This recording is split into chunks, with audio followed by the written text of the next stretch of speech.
Broussard, and this Stretch Yourself business series is about how to fire a client, when to cut ties with an unbearable client.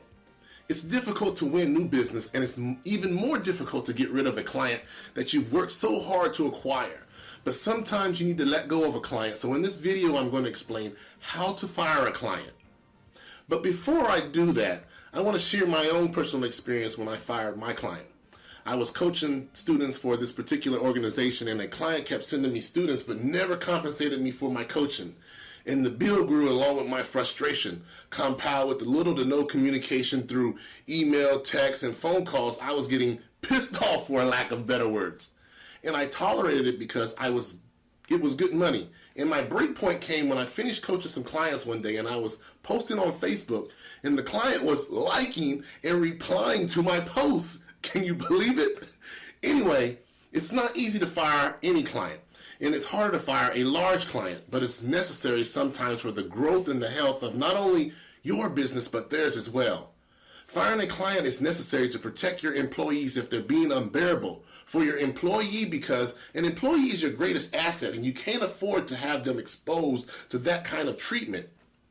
Firing a client is also necessary if they are unwilling to compensate you for the value you create for them, which was the case in my situation. They wanted everything you offer, but they're unwilling to pay the price that allows you to deliver those results. Now, before I get into how to fire a client, I want to be clear about the clients who are challenging but are not fire-worthy. That's a technical term, by the way.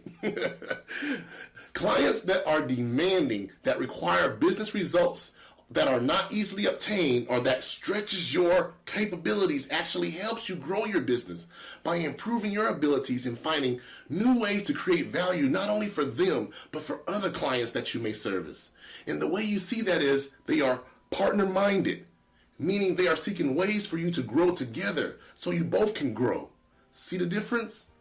So here's how to fire a client. Evaluate the client to determine if it's time to sever ties. This process isn't easy and it's unpleasant. Then take action calmly, professionally, and dispassionately. One of you are already going to be defensive, so being argumentative won't make it easier.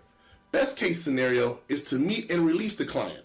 Explain why the relationship isn't working and why you're ending the relationship. Then talk about the next steps and the transitions.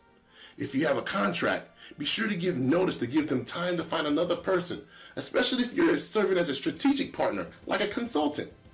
If the client is resistant to meeting or communicating, then send an email explaining that you tried to bring clarity to the situation and this is the end result. Remember to be professional and state the reasons and the transition steps. Remember, there is never a reason for you to do or say anything unprofessional, even though the client may have been troublesome, but he or she can tell other people, including your potential clients, that you have left them in a bind, and that is a scenario you want to avoid. Thanks for watching. I hope this helps you stretch your relationship capital to know when and how to let go of clients in your business based off the value you bring to the relationships you create with others, and I look forward to connecting with you soon.